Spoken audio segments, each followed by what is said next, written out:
स्त्रियांचा मंडळीमध्ये, परिवारामध्ये आणि सेवेमध्ये असणारं महत्त्व अगदी उत्पत्तीच्या पुस्तकामध्ये सृष्टी निर्माण झाली तेव्हापासून तर येशू ख्रिस्ताचं दुसरं आगमन ज्याच्या संबंधाने म्हटलं की तो आपल्या वधूला, आपल्या मंडळीला किंवा आपल्या पत्नीला घेऊन जाण्यासाठी गेला. म्हणजे अख्खं बायबल जर तुम्ही बघितलं तर स्त्री भोवती फिरणार बायबल आहे. जेव्हा पहिला मनुष्य निर्माण केला आणि असं लिहिलं, मानव एकटा असावं हे बरं नवं, त्याचं एकटेपण घालवण्यासाठी त्यानं अनुरूपशी सहकार्याने निर्माण केली. आदामाचा एदेनेतला आनंद स्त्रीच्या द्वारे पूर्ण झाला, बाग पूर्ण झाली, सृष्टीची निर्मिती पूर्ण झाली. परंतु निर्माण केलेल्या सृष्टीमध्ये तो आनंद टिकवून न ठेवण्यासाठी ज्या पद्धतीनं सैतानानं प्रयत्न केला आणि त्याला माहिती होतं की जर स्त्रीचा ताबा घेतला तर निर्मितीला दोष लावला जाईल. आणि ज्या उद्देशानं देवानं आदाम निर्माण करून त्या बागेमध्ये त्याला ठेवलं, देवाचा उद्देश असफल करून देवाची निर्मिती उद्ध्वस्त कशी करता येईल याच्यासाठी त्याने प्रयत्न केला. आणि मग आपल्याला माहिती आहे, बागेमध्ये सैतानानं त्या हवेला भुलवलं, फळ दाखवलं, तिने ते फळ खाल्लं, आदामाला दिलं आणि दोघं बागेतून बाहेर पडले. म्हणजे सृष्टीच्या निर्मितीपासून. मग आता हा प्रश्न उपस्थित होतो, पाप स्त्रीनं जगामध्ये आणलं, स्त्री पहिल्यांदा भुलली गेली. मग शास्त्रामध्ये एका ठिकाणात म्हटलं की पौल म्हणतो की स्त्रियांनी मंडळीत गप्प राहावं. मग आता आमची धारणा काय, नेमकं आम्ही केलं काय पाहिजे, अनेक प्रश्न आमच्या समोर आहे. आणि बऱ्याच वेळा स्त्रियांना मंडळीमध्ये सेवा करत असताना काही लोक म्हणतात, पाळक साहेब आम्हाला बोध करा, मी कशा पद्धतीने सेवा करा. परंतु सगळ्या गोष्टी करत असताना स्त्री संबंधानं देवाचा हेतू नेमका काय हे पण समजून घेणं फार गरजेचं आहे. दुय्यम दर्जा किंवा ते आमच्या बरोबरीने सेवा करू शकणार नाही, त्यांना हक्क नाही, त्यांना अधिकार नाही. बऱ्याच ठिकाणामध्ये प्रार्थना सुद्धा केली करू देत नाही, त्याने स्त्रियांनी प्रार्थना करायची नाही असाही आक्षेप त्या ठिकाणात घेतला जातो. आता प्रश्न उपस्थित होतो, जर देवाची संगती स्त्रियांना मिळूच नाही, मग देवानं आवाज दिल्यावरती दोघं झाडाच्या मागं का लपले, दोघं प्रभूला का समोर येत होते, अशा अनेक प्रश्नांची उत्तरं, एवढी उत्तरं आपल्याला शोधता येणार नाही. परंतु मी आज जी गोष्ट तुम्हाला सांगणार आहे, त्या स्त्रीनं ज्या हवेनं एदेन बागेमध्ये दुर्गुण दाखवला, तो दुर्गुणच आहे. आपल्या पतीला मिळवून राहावं, पुरुष आपल्या आईबापा सोडून आपल्या स्त्रीला जवळून राहील आणि ते दोघं एक देह होतील. म्हणजे देवाचा उद्देश, देवाची कामना जर काय होती तर पती पत्नी दोघांनी एकत्र, आत्मिक गोष्टी नंतर. कधी कधी आम्ही आत्मिक गोष्टीला इतकं महत्व देतो, आत्मिक गोष्टी आम्हाला असं वाटतं की आम्ही देवाच्या जवळ राहिलंच पाहिजे. परंतु पहिला देवाचा हेतू, देवाचा उद्देश जर काय असेल स्त्री संबंधानं, तर तिने आपल्या पतीला मिळवून राहिलं पाहिजे, आपल्या पतीला मिळवून तिने राहिलं पाहिजे.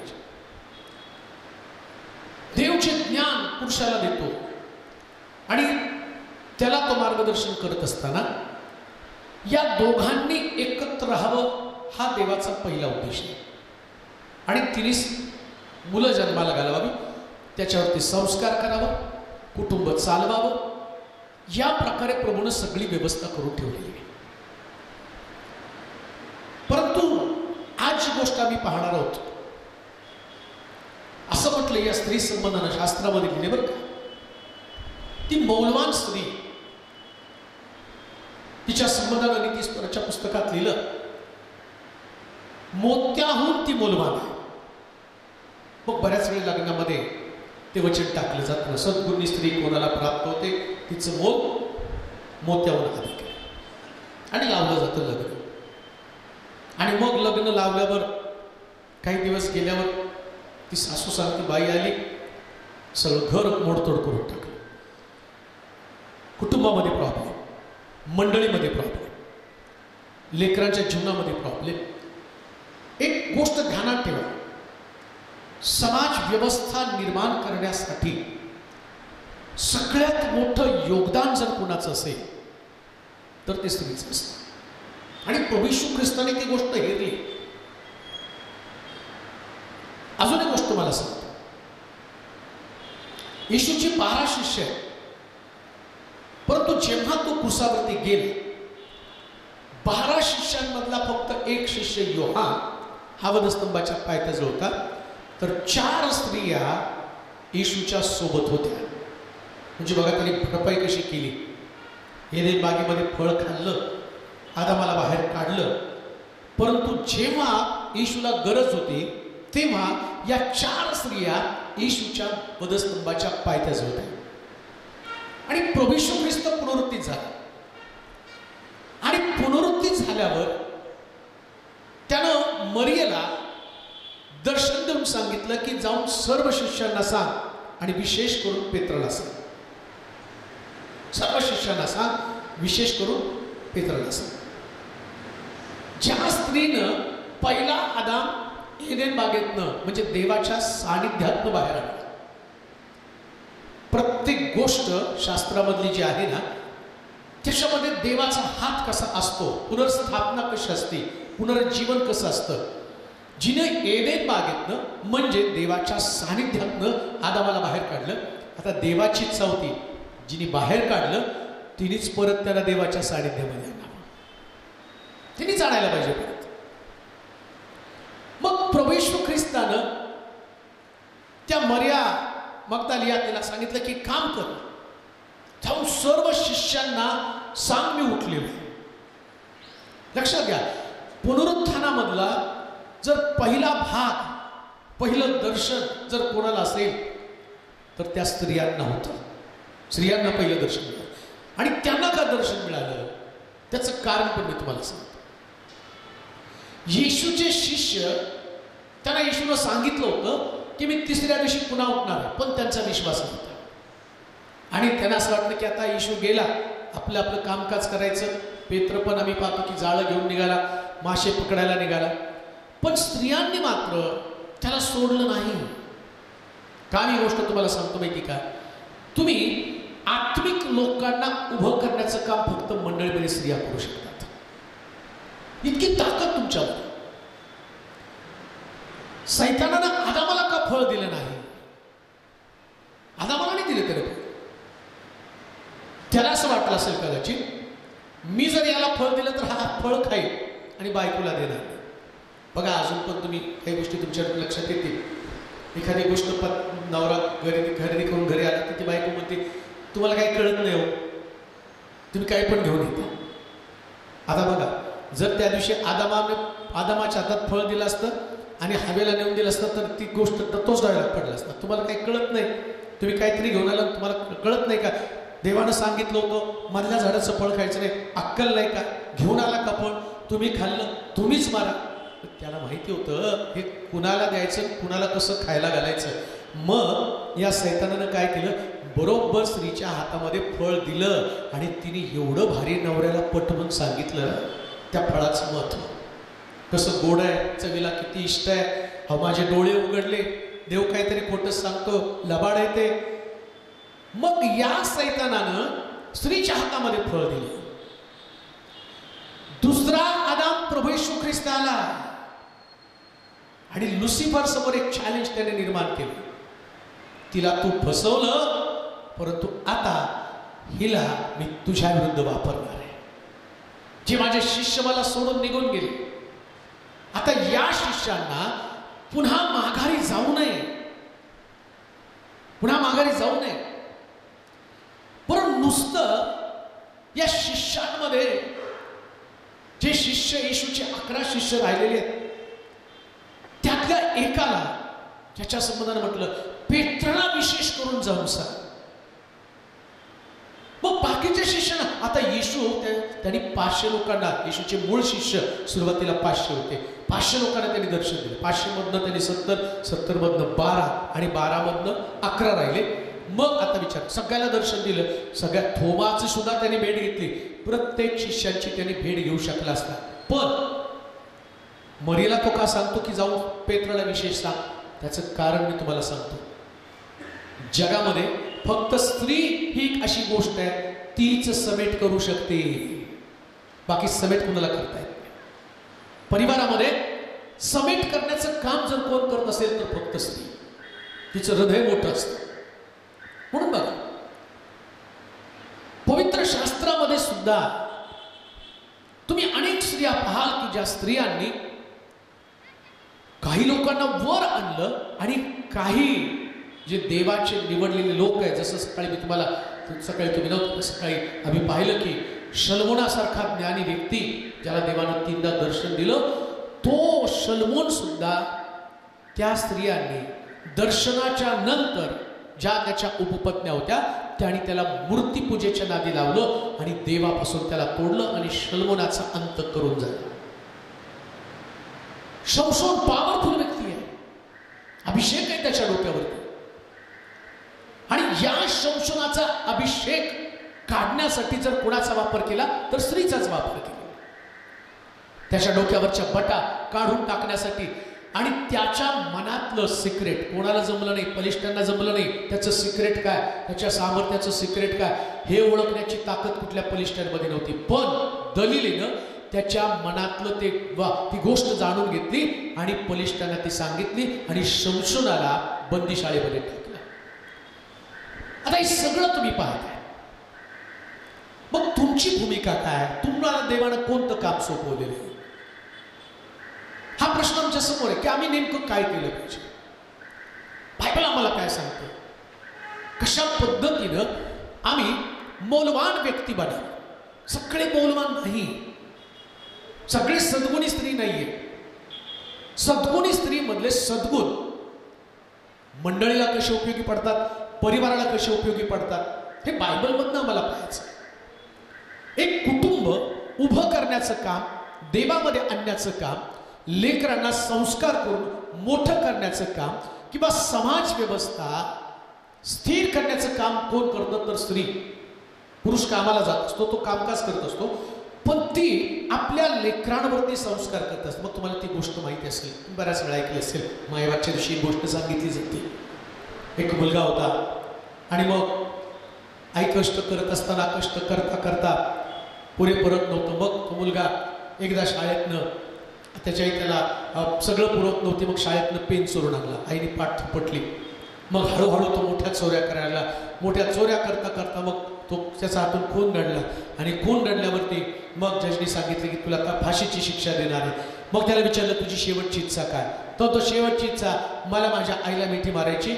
आणि त्याने त्याच्या आईला मिठी मारली, तिचं नाक कापून नाकाला चावला आणि नाक तोडलं. मग जजने विचारलं असं का केलं, तू तुझ्या आईचं नाक चावून का तोडून टाकलं? तो म्हणतो की माझ्या आईनं जेव्हा मी पहिली पेन्सिल चोरली तेव्हा मला शासन केलं नाही, मी गुन्हेगार बनलो, आणि आता जी शिक्षा मला होते याचं कारण माझी आई म्हणजे एक स्त्री आहे. लक्षात घ्या, या समाजामध्ये समाज व्यवस्था घडवण्यासाठी तुम्ही फार जबाबदार अशा प्रकारचे लोक आहात, फार जबाबदार. तुम्हाला आठवतं का? मला वाटतं एक वचन वाचा म्हणजे तुम्हाला समजेल. दुसरे राजे आणि त्याचा 4था अध्याय आणि त्याचं 8 पासून 16 पर्यंतची वचनं वाचा. दुसरे राजे 4था अध्याय 8 ते 16 वचन. एके दिवशी असे झाले की अलीशा अलिशा शुनेम येथे गेला. शुनेम येथे गेला. तेथे एक थोर स्त्री राहत होती. तेथे एक थोर स्त्री राहत होती. तिने त्यास आग्रह करून जेवावयास लाविले. जेवावयास लावलं. पुढे तो त्या वाटेने जाई. पुढे तो त्या वाटेने जाई. तेव्हा तेथे जेवावयास उतरत असे. तेथे जेवावयास उतरत असे. ती आपल्या नवऱ्यास म्हणाली. आपल्या नवऱ्यास म्हणाली. हा पुरुष वारंवार या वाटेने जातो. हा कोणी देवाचा पवित्र माणूस असे मला दिसते. यास्तव धाब्यावर आपण एक लहानशी खोली करू आणि त्याच्यासाठी एक खाट, एक मेज, एक खुर्ची व एक समई अशी तिच्यात ठेव. म्हणजे तो आपल्याकडे येईल. तेव्हा त्या खोलीत उतरत जाईल. पुढे बस. एके दिवशी असे झाले की तो तेथे येऊन त्या खोलीत उतरला. तिथे निजला. त्याने आपला सेवक गेहजी यास म्हटले, त्या शुनेम करनीस बोलून आण. आणि तिला बोलावले. आणि ती येऊन त्याच्या पुढे उभी राहिली. तो त्या सेवकास म्हणाला, तू तिला म्हण, तू आमची निगा करण्यात एवढी मोठी तत्परता दाखवली. तुझ्या प्रित्यर्थ मी काय करावे? राजाकडे किंवा सेनापतीकडे तुझी शिफारस करू काय? ती म्हणाली, मी आपल्या लोकात नांदत आहे. त्याने आपल्या सेवकाला विचारले, हिच्या प्रित्यर्थ काय करावे? गेहजी म्हणाला, तिला काही मूलबाळ नाही. हिचा नवरा वृद्ध आहे. त्याने म्हटलं, तिला बोला.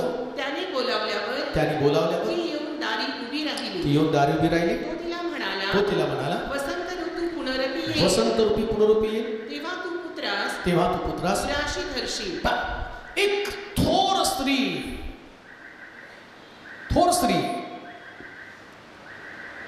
तुम्हाला या मंडळीमध्ये, ज्या परिवारामध्ये जिथं तुम्ही नांदता, शब्द वापरला गेला. अलिशा तिला विचारतो की तुझ्या नवऱ्याची शिफारस मी राजाकडे करू का? तर राजाकडे माझी ओळख आहे.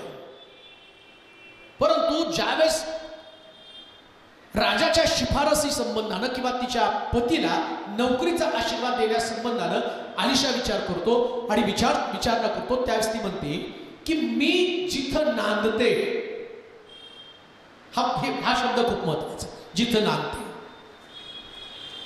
हे तुमचं नांदणं किंवा ज्या घरात तुम्ही गेला त्या घरासंबंधानं मुळामध्ये देवाचा सेवक सुद्धा याच गोष्टीकडे लक्ष देऊन असतो. देव याच गोष्टीकडे लक्ष देऊन असतो.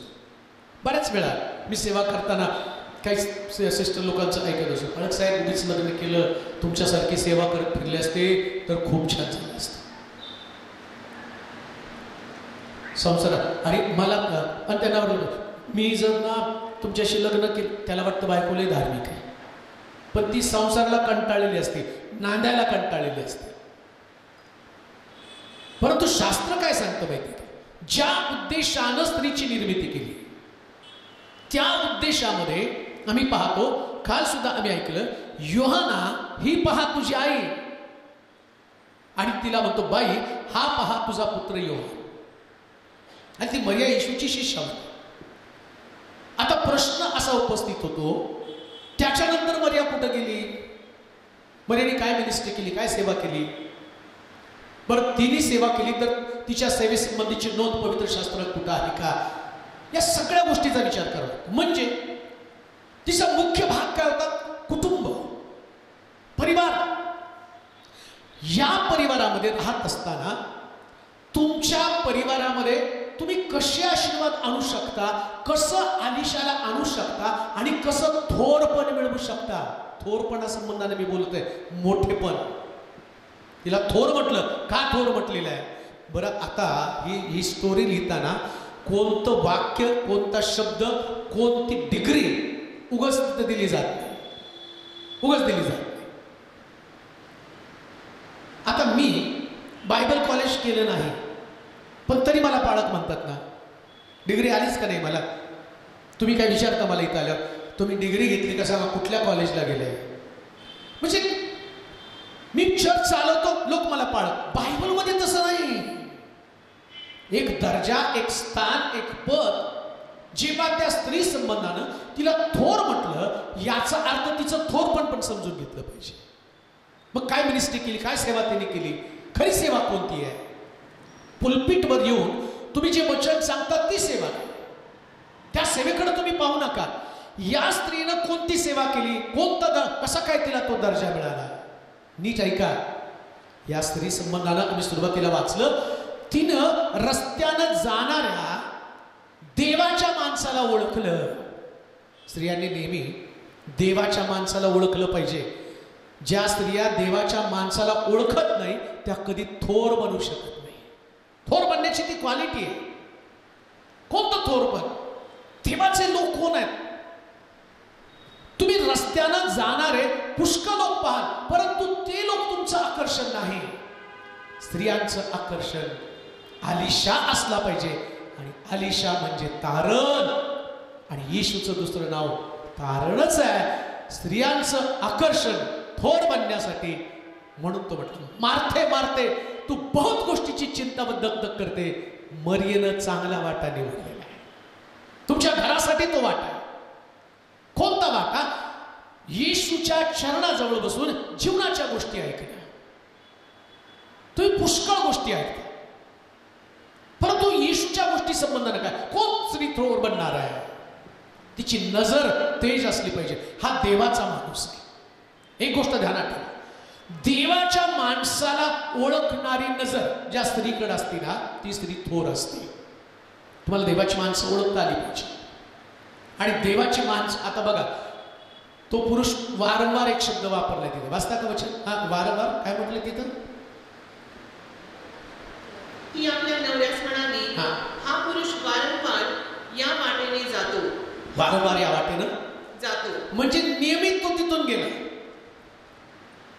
पण कधी नाही बोलवलं तिनं. पण जेव्हा तिचे विचार सुरू झाले, हा वारंवार जाणारा मनुष्य हा देवाचा माणूस आहे, मग तिनं निर्णय घेताना असं नाही म्हटली, बोलवलं तिच्या नवऱ्याला, बोलवलं त्या आलिशाला, या आमच्या घरामध्ये. त्याने विचारलं असं, तुझा नवरा कुठं आहे? तेवढी चर्चा नाही. ती पहिल्यांदा आपल्या पतीबरोबर डिस्कशन केलं. धार्मिक निर्णय घेताना सुद्धा मनानं निर्णय घ्यायचे नाही, आपल्या पतीबरोबर चर्चा करून निर्णय घ्यायचे असतात. पुरुष स्त्रीचं मस्तक म्हटलेलं आहे. तो मस्तक आहे, त्याच्यावर चर्चा करावीच लागणार आहे. बिना चर्चेचं काही घडू शकत नाही. प्रत्येक स्त्रीनं थोरपण, कुठली स्त्री थोर असणार आहे की जी आपल्या पतीबरोबर आत्मिक चर्चा करते, निर्णय घेत नाही, चर्चा करून निर्णय घ्यावे लागतात. बऱ्याच वेळा काय होतं माहिती का, बायकांचे डोके फिरले ना, ते म्हणतात चला हे चर्च नको, दुसरीकडे जाऊ. तो पण बैल निघतो. ते म्हटले नाही तर काय नाही, ते मला कोणी मान देत नाही, माझं कोणी ऐकत नाही, आणि इथं मला किंमतच नाही, इथं मला हेच नाही, आणि मला भेटतच नाही. याने तोंड फुगवलं, त्याने तोंड. चर्च सोडायचं कारण काय? फक्त तोंड फुगवलं. मग घरात तोंड फुगवल्यावर घर सोडतात. नवऱ्याने तोंड फुगवलं, नवरा सोडतात. बहिणीने तोंड फुगवलं, बहीण बंद करतात. तिचं तोंड 4 दिवसांनी 5 दिवसांनी फुगलेलं तोंड फुटतं, मोकळं होतं. चर्चा काय सांगितलं तिने? देवाचा मनुष्य आहे. जिथं देवाची संगती आहे त्या मनुष्याला तुमच्या घरामध्ये तुम्हाला घ्यावं लागतं. हे आत्मिक लोकांचं काम. काम देऊ नये का? कोणते निर्णय घेताना आपल्या पतीला आपल्या निर्णयामध्ये सहभागी करा. आता अजून पवित्र शास्त्रातलं एक उदाहरण सांगतो. शमशोनाचा जन्म होताना शमशोनाच्या आईला देवाच्या दूतानं दर्शन दिलं आणि त्याला सांगितलं की पहा, तुझ्या पोटी एक पुत्र जन्माला येणार आहे. ती पळत पळत आपल्या नवऱ्याला गेली, तिने सांगितलं. आणि तो तिचा नवरा लगेच म्हटला नाही, बरं झालं एवढ्या दिवसात आपल्याला लेकरून होतं. तो म्हटला नाही, पहिले मला दाखव, कोण आहे तो, कोण आहे तो, दाखव. गेला त्या माणसाबरोबर, त्या दूताबरोबर डिस्कशन केलं आणि पुन्हा विचारलं. काय विचारलं त्याने? जन्माला येणाऱ्या मुलाचं संगोपनास आम्ही कसं करावं? नवऱ्यानं तो प्रश्न टाकला. नुसतं लेकरू घ्यायचं नाही, संगोपन कसं करायचं, म्हणजे डिस्कशन केलं. अजून एक गोष्ट मी तुम्हाला सांगतो.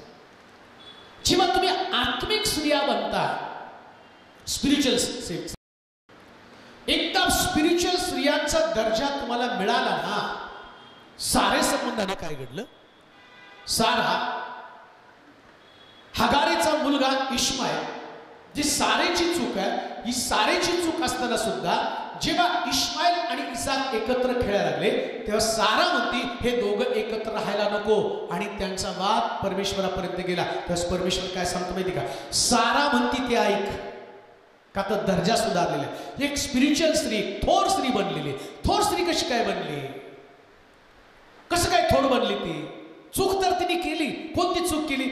जन्माला इश्माईल तिनेच घातला, पण चूक दुरुस्त केली. काय? आता इश्माईल आणि इसाक एकत्र नको. म्हणजे आत्मिक अर्थ काय? इश्माईल म्हणजे दैहिकता आणि इसाक म्हणजे आत्मिकता. तुमच्या परिवारामध्ये दैहिकता आणि आत्मिकता एकत्र कधी राहता कामा नये. कसं असतं बघा, ते लेकर संडे स्कूलला आल्यावर खूप सुंदर गाणी गातात, संडे स्कूलची गाणी गातात, मग वचन बोलायला लागतात. मग पाहुणे बाहेरचे पाळक आलेले होते, बाळासाहेबाला म्हणून दाखव वचन, संडे स्कूलचं गाणं म्हणून दाखव, संडे स्कूलचं गाणं. आणि दुसरे पाहुणे आले की मन सिनेमाचं गाणं, बाळ ते गाणं म्हण, हे गाणं म्हणते. इश्माईल पण आणि इसाक दोघं एकत्र. मग तुम्ही कुठले आले? थोर. थोर पण मिळवण्यासाठी इश्माईल गेला पाहिजे, दैहिकता गेली पाहिजे ना. जेव्हा दैहिकता जाते ती स्त्री थोर बनते. परमेश्वर मार्गदर्शन काय करतो तुम्हाला? दोघं एकत्र कधी राहू शकत नाही.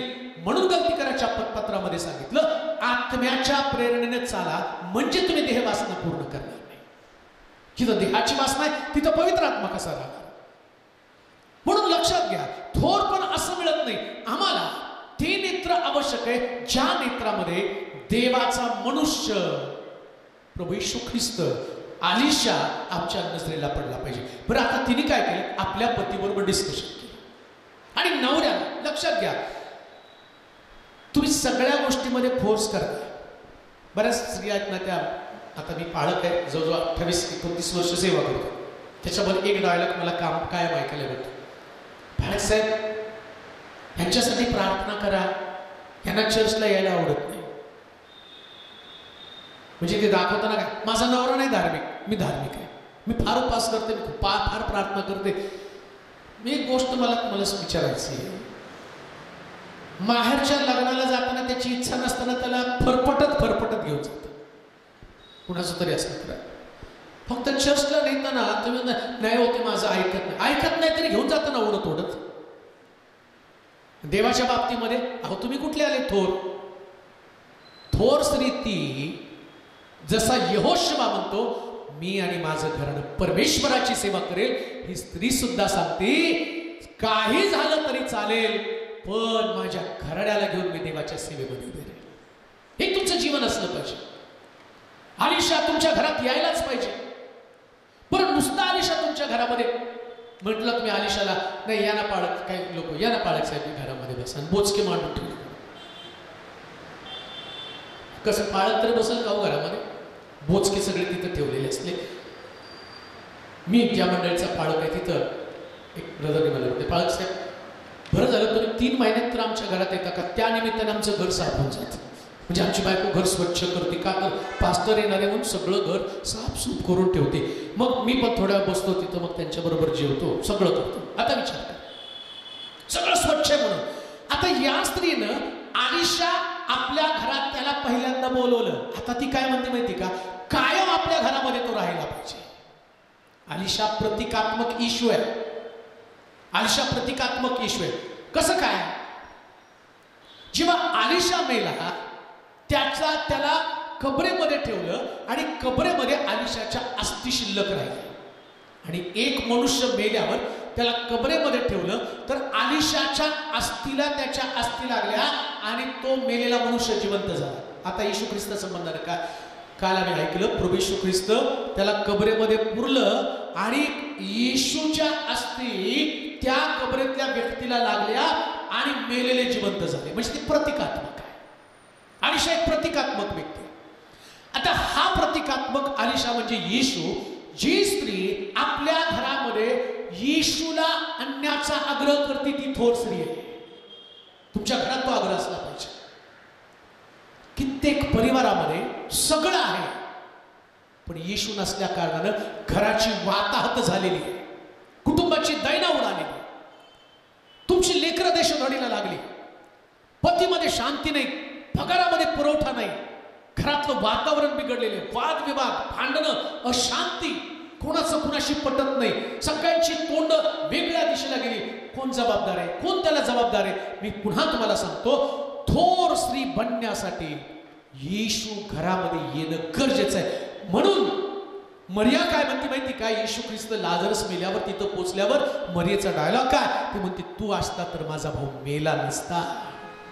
सत्य आहे. जर येशू जीवनामध्ये परिवारामध्ये नसला तर आमची लेकरं मरणार आहेत. आता या थोर स्त्री संबंधानं तिला मी बायबलमध्ये तिला थोर का म्हटलं त्याचं कारण मी तुम्हाला सांगतो. आलिशानं तिला लेकराचा आशीर्वाद दिला. वसंत रूपी पुनरूपी आल्यावर तुझ्या हातामध्ये मी लेकरू पाहिल. तिने आलिशाला आपल्या घरामध्ये घेतला. त्याचा फायदा काय? या स्त्रीचा मुलगा मेला, त्या स्त्रीचा मुलगा मेला, पण तिच्याकडे आलिशा होता. आणि तिचा नवरा तिला विचारतो की म्हणते की त्या मुलाला नवऱ्याच्या स्वाधीन केलं. ती म्हटली मी जाऊन येते. त्याचा पहिला प्रश्न कोणता होता माहिती का? आज काही शब्दात नाही, चंद्रदर्शन नाही, तू कसं काय चाललेली आहेस? आता पुरुष तुम्हाला अडकण करणार. ते म्हणतात ना, आधी घरातलं करा, आधी नाश्ता पाणी जेवण, मग मंदिराला जा, मग चर्चला जा. शब्दात नाही, चंद्रदर्शन नाही, कसं काय तुम्ही चाललेला? ती म्हणते मला जायचंय शब्दात चंद्रदर्शन याचं महत्व नाही, मला माझा मुलगा मेला आणि त्याला आलिशाला माझ्या घरी आणायचंय. बरं, आलिशाला घरी आणायचंय तर आलिशासाठी तिने तरतूद केली. त्या 4 वस्तू मी तुम्हाला सांगणार आहे जी तुमच्या घरामध्ये असायला पाहिजे. परंतु तिनं आलिशा आपल्या घरात राहावा याच्यासाठी तरतूद करून ठेवली. 10 घराच्या वरती त्याच्यासाठी खोली बांधली. आता मुलगा मेला आणि तिने काय केलं माहिती का? जेव्हा तिचा मुलगा मेला, ज्या खोलीमध्ये आलिशा राहत होता त्याच खोलीमध्ये त्याला ठेवलं. हे सुज्ञता आहे. ही जी सुज्ञता, हे मोठेपण आहे. कोणतं? जी आलिशाची खोली बांधून ठेवलेली होती त्या खोलीमध्ये माझा मुलगा. ती नाही म्हटली मुलगा मेला, चला आता पुरून येऊ, नातेवाईक जमा करू आणि मग आपण रडू आणि मग त्याला पुरून टाकू. नाही नाही, तिला माहिती आहे देवानं मला जन्माला घातलं ना मला कर्तृत्व करण्यासाठी. आणि ते कर्तृत्व कोणतं? माझ्याकडं आलिशा आहे आणि आलिशा माझ्या प्रश्नाचं उत्तर आहे. आलिशा माझ्या डोळ्यातले अश्रू पुसणार. आलिशा माझ्या ज्या आलिशानं मला अभिवचन दिलं, तुझं घर नांत करणार आहे, आता त्या आलिशा समोर जाणार. आणि ती स्त्री तिकडं लवकर लवकर त्या गाढवावरती बसून निघाली, टेकडी चढली आणि तेवढ्यामध्ये त्या आलिशाला पाहिलं. अरे बघ, ती बाई आली. आलिशानं ओळखलं, लांबून ओळखलं. लक्षात ठेवा, देवाच्या नजरेमध्ये धार्मिक स्त्रिया लगेच येतात. हो, तुम्हाला काय वाटतं? तुम्ही धार्मिक जीवन जगता म्हणजे देवाची नजर तुमच्याकडे नाही का? जे खरं धार्मिक जीवन जगतात ना, परमेश्वर लांबून त्यांच्याकडे पाहत असतो. आलिशानं पाहिलं ती स्त्री. आता विचार करा, आलिशा राजवाड्यामध्ये हा एक मोठा संदेष्टा आहे, मोठा संदेष्टा. आता मी तुमच्याकडे आलो, तुम्हाला भेटलो, काही दिवसांनी तुम्ही मला भेट. आता मी एवढा काही मोठा संदेष्टा नाही, एवढा मोठा सेवक नाही की तुम्हाला विसरायला पाहिजे. पण मी पण बऱ्याच लोकांना भेटल्यावर तुम्ही एखादी व्यक्ती आल आणि मग पाळीत साहेब मला ओळखलं का? माझी नजर मला नाही आठवणार ह्यो कुठले चर्चेत, ह्योमचेत का कुठलेत, काय नाही लक्षात येणार की हा कुठं तरी या बाईला कसं काय त्यांनी एवढ्या मोठ्या सेवकानं ओळखलं का? तर ती एक महान थोर स्त्री होती. आणि तिचं थोरपण काय माहिती का? आजपर्यंत कोणत्या परिवारानं त्या आलिशाला घरामध्ये खोली दिली नाही, पण पहिली स्त्री जिनं आलिशाला आपल्या घरामध्ये खोली दिली. तुम्ही किती मोठ्या घरामध्ये राहता ते महत्वाचं नाही, पण तुमच्या घरामध्ये एक प्रार्थनेची खोली असली, तुम्हाला येशू ख्रिस्त ओळखणार आहे. तुमचं घर प्रार्थनेची, ते प्रार्थनेची. म्हणून येशू म्हटलं ना, जेव्हा तू प्रार्थना करतो तेव्हा आपल्या खोलीमध्ये जा. कोणती खोली आहे ती खोली की जिथं येशू त्याने यावं आणि आतल्या खोलीमध्ये बसून तुम्ही त्याला आपलं रदगत सांगावं. आलिशासाठी तिने ती खोली बांधली होती, त्याच्यामुळं त्याला ओळखलं. आता त्याने काय केलं? त्या गेहजीला पाठवलं. म्हटलं जा, तिचं काय म्हणणं आहे ते सांग. आणि गेहजी पळत आला. सिस्टर काय झालं? कशाला एवढं लगबगीर? सरग बाजूला. कारण तिला माहितीये नातेसंबंध फक्त येशूशी असू द्या. तुम्हाला आत्मिक जीवन तुम्ही थोर बनायचंय का? मग मध्ये असणाऱ्या गेहजीकडे पण लक्ष देऊ. प्रत्येक धार्मिक व्यक्तीच्या वाटेमध्ये एक गेजी असणार आहे. असं नाही की तुम्ही आत्मिक जीवन जगला तुम्हाला गेजीची तुमची भेट होणारच. सगळ्यांना गेजी काय तुम्हाला डिस्टर्ब करणार आहे, निराश करणार आहे. तुम्ही जेवढं बरेच लोक नाही, जेव्हापासून प्रार्थनेत वाढायला लागलं ना तेव्हापासून निराशा जास्त येणारच ना. गेजी येणार वाटेमध्ये. गेजी तुम्हाला आलिशाकडे जाऊ देणार नाही. का तर आलिशाकडे जर तुम्ही गेला तर तुमच्या प्रश्नाचं आणि गेजी किती घातक येते मी तुम्हाला सांगतो. आलिशा त्या ठिकाणामध्ये नाही मला डायरेक्ट आलिशाला गेला आलिशाकडे आणि मग आलिशा काय झालं, काय प्रॉब्लेम आहे तुझा, आणि तुम्ही बोलायला सुरुवात केली. मी काय तुम्हाला मुलगा मागितला होता का, तुम्ही मला मुलगा दिला आणि तो आता मरून पडलाय, तो मेलाय मुलगा. मग आता हिची परीक्षा. ठीक आहे तुझा मुलगा जिवंत करण्यासाठी मी गेजीला पाठवतो. मग त्याला गेजी हिच्या बरोबर जा. ती काय म्हटली माहिती का, तुमच्या माझ्या जीविताची शपथ मी गेजीला मुळीच नेणार नाही, तुम्हीच माझ्या बरोबर यायला पाहिजे. हा आग्रह आम्ही कधी कधी टेम्पररी अरेंजमेंट करतो. चला गेजी तर गेजी आला रोग बरा झाला मुलगा जिवंत झाला मेला तर मेला राहायला देवा तुझ्या इच्छेप्रमाणे. ते नाही, तरी त्याने आग्रह नको तू जा. आणि त्याला त्या गेजीला काय त्यांनी काठी दिली गेजी गेला आणि तो पण लगबगीने गेला. गेजी तसेच असते, ते गडबड करतात जातात आणि गेला त्या खोलीमध्ये आणि मुलाच्या अंगावर इकडून तिकडून काठी फिरवायला गेला आणि मुलगा जिवंत व्हायला तयार नाही. आणि येऊन त्या आलिशा महाराज तो मुलगा जिवंत व्हायला तयार नाही. मग ती म्हणती याच्यासाठी तर मला तू नको होता, मला आलिशाच पाहिजे होता. लक्षात ठेवा, या पृथ्वी तलावर आत्मिक जीवन जगताना तुमच्या समोर गेहेजी असेल, पण गेहेजीकडे लक्ष देऊ नका. तुमचं लक्ष फक्त तुमच्या येशूकडे असू द्या. तोच तुमच्या प्रश्नाचं उत्तर. आता आलिशा आला आणि कुठे गेला, वरच्या खोलीवर. काय होतं वरच्या खोलीमध्ये त्याला एवढं आकर्षण. बघा मी इथं आल्यावर बरेच लोक घरी साहेब आमच्या घरी या 2 मिनिटाची प्रार्थना करा. आणि बऱ्याच मिटिंगला गेल्यावर लोक सांग या ना आमच्या घरी 2 मिनिटाची प्रार्थना करा. म्हणतो ज्याला प्रार्थना करायची ना त्यांनी जिथं मिटिंग आहे तिथं घेऊन या. मग आलिशा तर माझ्यापेक्षा कितीतरी मोठा होता, इतका जबरदस्त सेव होता.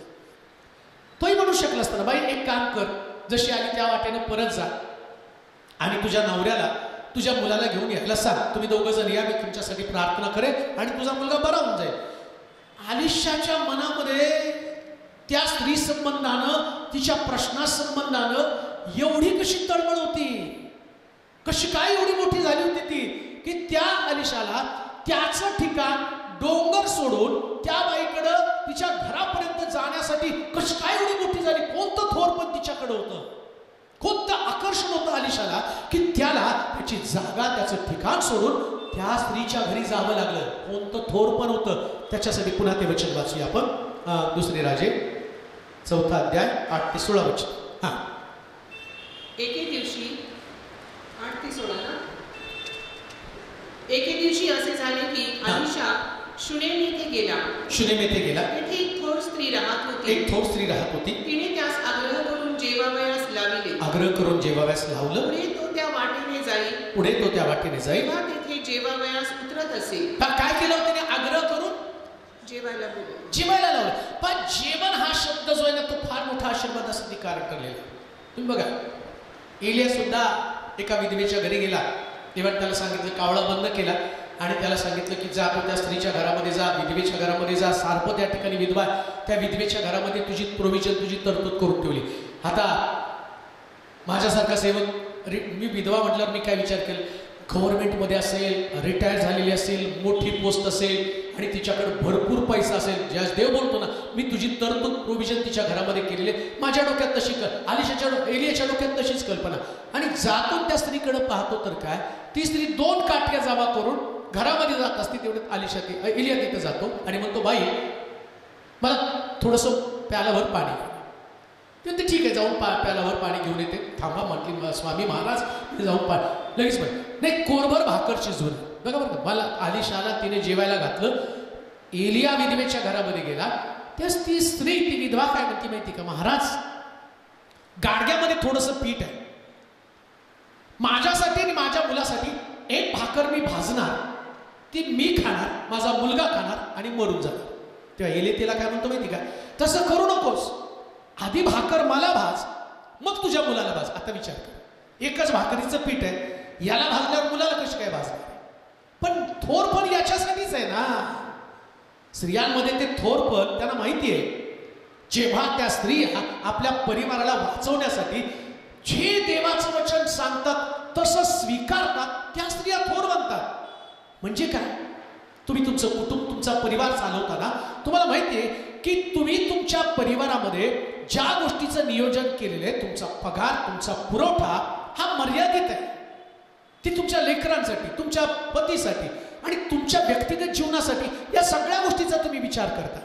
पण प्रभूला, एलियाला दिलं पाहिजे, एलियाला भाकर दिली पाहिजे, हा विचार ज्या स्त्रीच्या मनामध्ये येतो ना, ती स्त्री आपल्या मुलाला वाचवण्याचं काम करते. आता बघा, ती भाकर ती थापत असताना मुलाकडे पाहत असेल, अरे आता हा मुलगा, याला भाकर थापल्यावर या मुलाला कुठली भाकर देणार आहे? ती मुलाकडे पाहती, भाकर थापती. मुलगा तिच्याकडे पाहतो आणि त्याला वाटतं की दुष्काळामध्ये माझ्या आईची शेवटची भाकर ती मला देणार आहे. पण जेव्हा ती भाकर थापताना त्याला सांगते, बाळा ही भाकर तुझी नाही, आज इथं देवाचा सेवक एलिया आपल्या घरामध्ये आलेला आहे, पहिल्यांदा त्यांनी भाकर मागितलेली आहे, ती भाकर त्याला देऊ, तेव्हा आपल्याला भाकर देणार आहे. तो मुलगा ती भाकर पाहताना तो काय करतो माहिती का? मम्मी राहू दे, जर देवाचा सेवक, देवाचा मनुष्य आपल्या घरामध्ये आला, त्याला तू भाकर दे. तिने काय केलं? भाकर घेतली, एलियाला दिली, एलियाने खाल्लं आणि खाल्ल्यावर तिला प्रतिप्रश्न केला, बाई तुझी काठवट घेऊन ये, तुझं तेलाचं भांडं घेऊन ये, दोन्ही पण घेऊन ये. महाराज, काठवटीमध्ये कोपऱ्यात कुठं तरी पीठ आहे, राहू दे, तू मला भाकर दिली, तू मला जेवण दिलं, तू थोर बनणार आहे. कोणतं तुझं थोरपण? आता मी तुझ्या काठवटीला आशीर्वाद देतो, तुझ्या भांड्याला आशीर्वाद देतो. 3.5 वर्ष तिच्या काठवटीतलं पीठ संपलं नाही, तिच्या भांड्यातलं थोर तेल संपलं नाही. लक्षात ठेवा, शुनेम या ठिकाणात थोर स्त्री आहे, त्याप्रमाणे आम्ही पाहतो विसारपत या ठिकाणात थोर स्त्री आहे. आज मी म्हणतो या नगरमध्ये एक थोर स्त्री आहे आणि प्रभू तिच्यामधली ती क्वालिटी पाहतो की ती क्वालिटी तुम्हाला थोर बनवणार आहे. कोणती क्वालिटी? जेव्हा देवाच्या बाबतीमध्ये तुम्ही निर्णय घेता तेव्हा कुटुंबापेक्षा, तुमच्या व्यक्तिगत जीवनापेक्षा देवाच्या आज्ञेलाच महत्व दिलं पाहिजे. हे तुमचं थोरपण आहे. थोडंसं आवाज वाढवलं, हे थोरपण आहे, हे थोर स्त्रीचं लक्षण.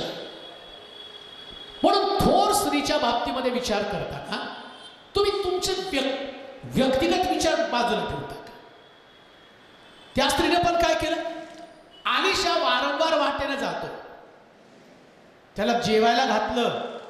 ऐका बरं का, मला घालू नका, नाही तर तुम्ही मला बोलवा, बाळासाहेब आमच्या घरी या. एक सांगतो तुम्हाला, देवाचा सेवक, शास्त्रामध्ये असं लिहिलं, कोणी माझ्या दासाला प्यालाभर पाणी दिलं तर आपल्या प्रतिफळास मुकणार नाही. मग विचार करा, प्यालाभर पाणी दिलं तर प्रतिफळास मुकणार नाही. अलिशाला तर वारंवार ती जेवण देत होती, किती मोठं प्रतिफळ असेल. होय, थोरपण आहे. कोणतं थोरपण आहे? प्रभू येशू ख्रिस्त जेव्हा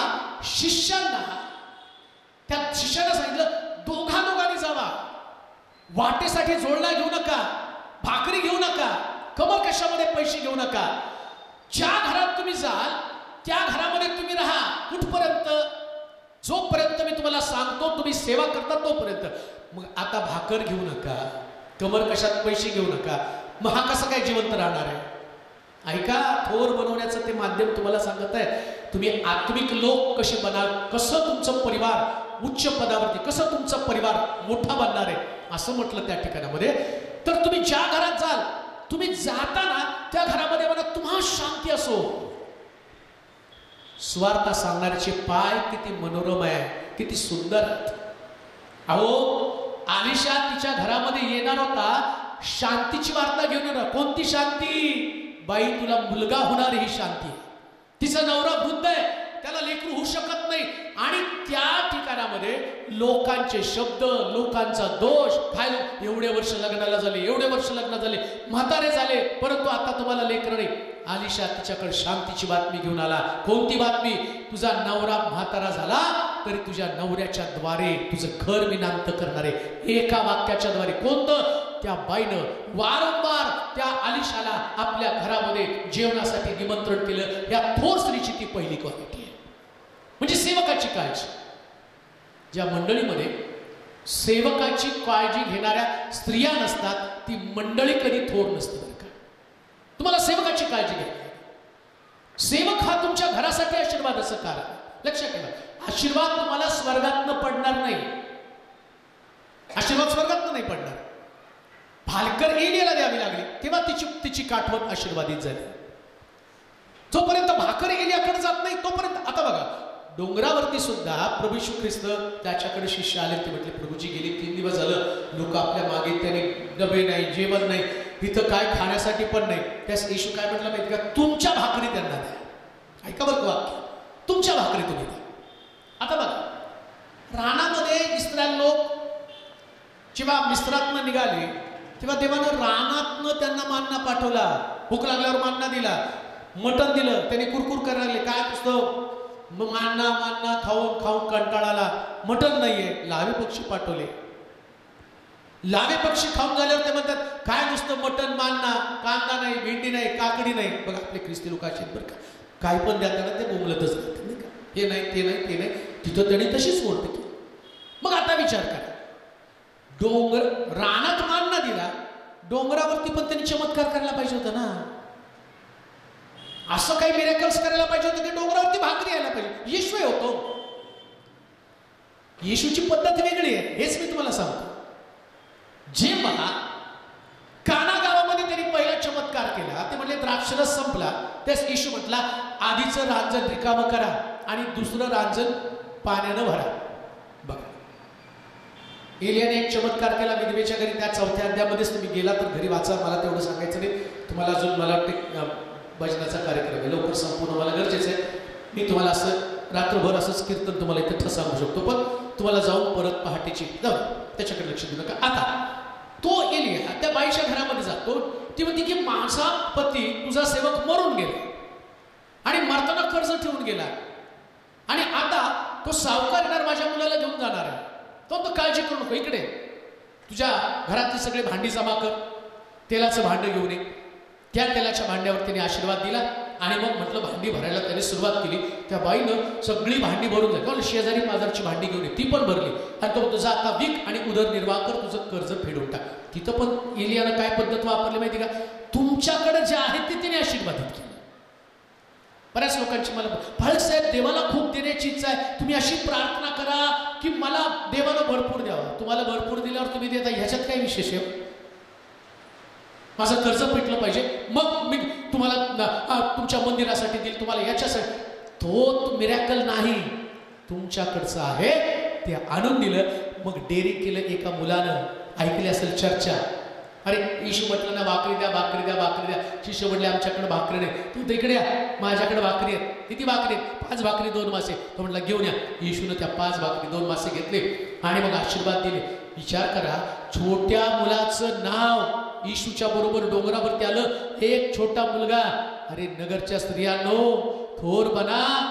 असं नाव जेव्हा नगरचा विचार करतील ना, त्यास इथली एक बहीण, त्या नगरमधली एक बहीण, अशी बहीण असली पाहिजे की बायबल सांगतं तिने थोर बनावं, जसं तो मुलगा थोर बनला.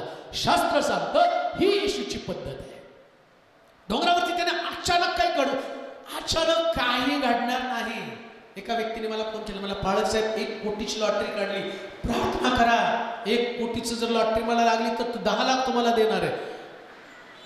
अरे तू कष्ट करून आणून दे ना 10 लाख. त्याला लॉटरी लागल्यावर म्हणजे देवाने तुला 1 कोटी द्यायचे, मग तू त्यातले तू काहीच न करता देवाने तुला 1 कोटी द्यायचे. बरं, दुसरी गोष्ट, माझ्या प्रार्थनेने तुला लॉटरी लागायला पाहिजे, मी 10 लॉटऱ्या फोडून घेऊन बसलो असतो, म्हटलं असतं देवा माझी लागू दे, मला 10 कोटी मिळू दे. काहीतरी वेड्यासारखं बोलून आत्मिक आत्मिक आत्मिक आत्मिक तसं नसतं. आत्मिक प्रॅक्टिकल असतं आणि प्रॅक्टिकल बनण्यासाठी तुम्हाला थोर बनावं लागतं.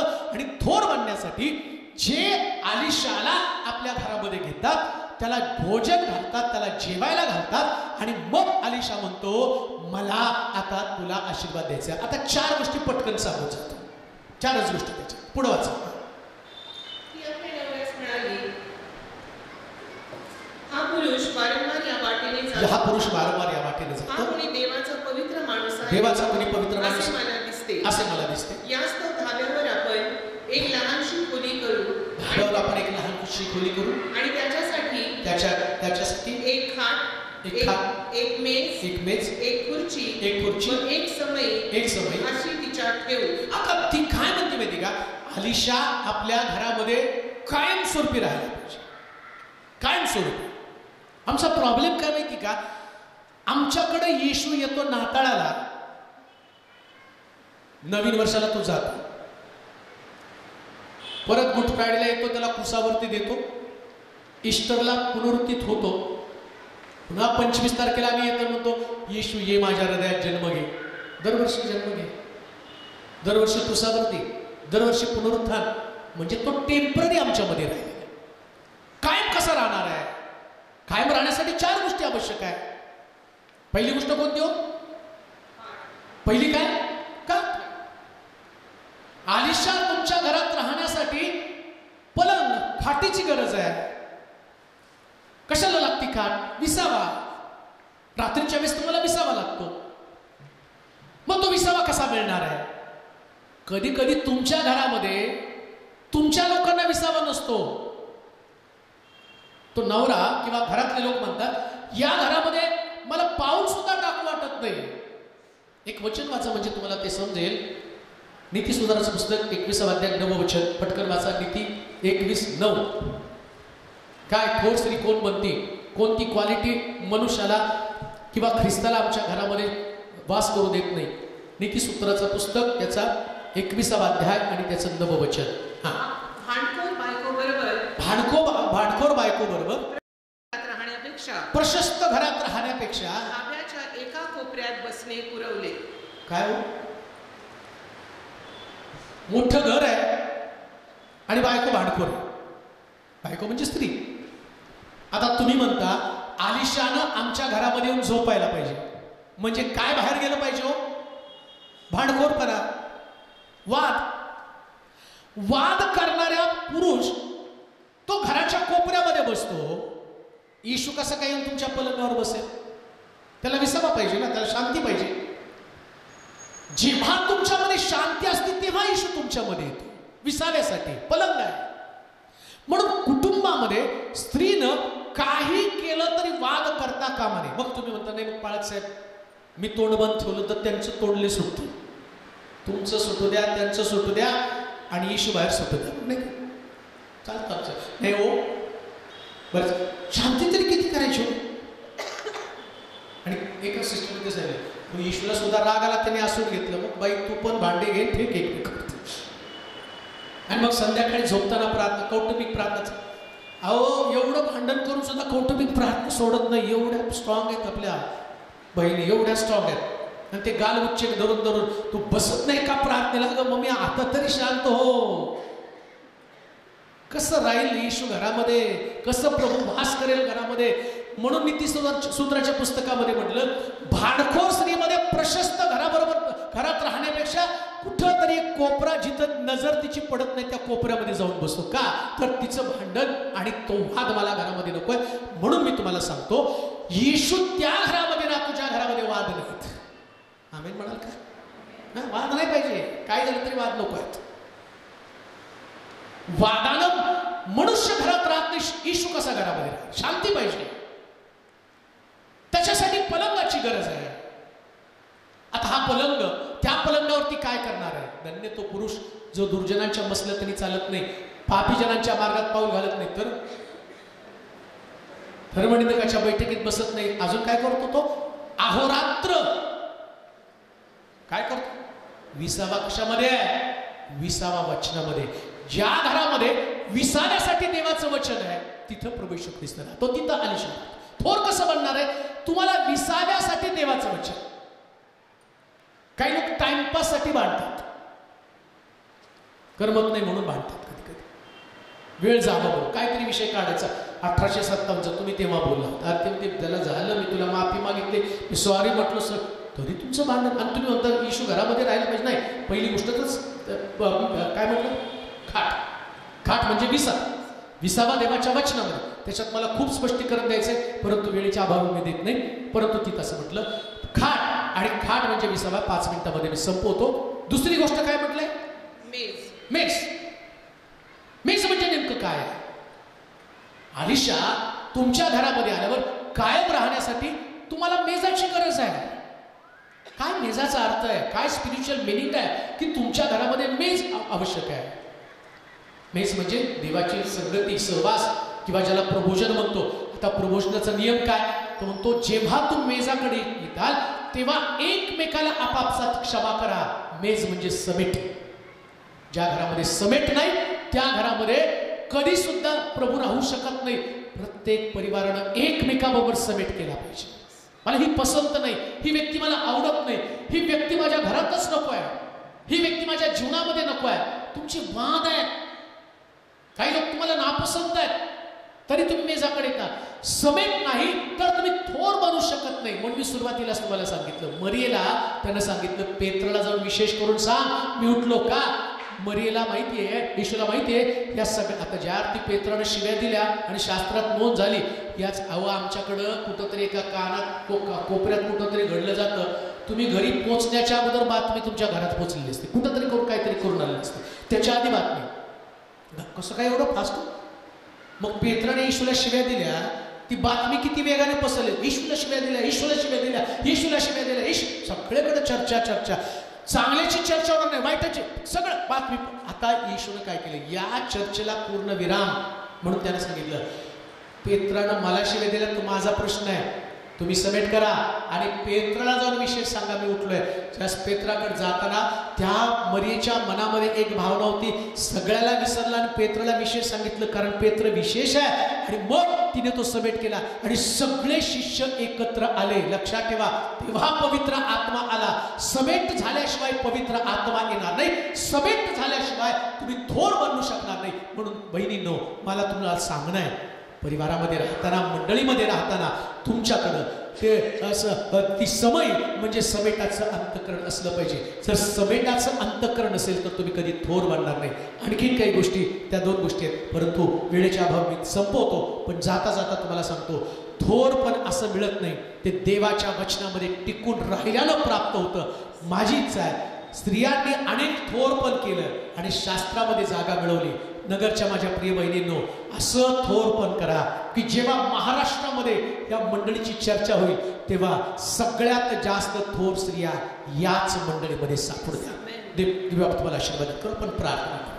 हे सर्वशक्तिमान देवा, मनापासून तुझी स्तुती करतो, तुझ्या पवित्र नावाला महिमा देतो.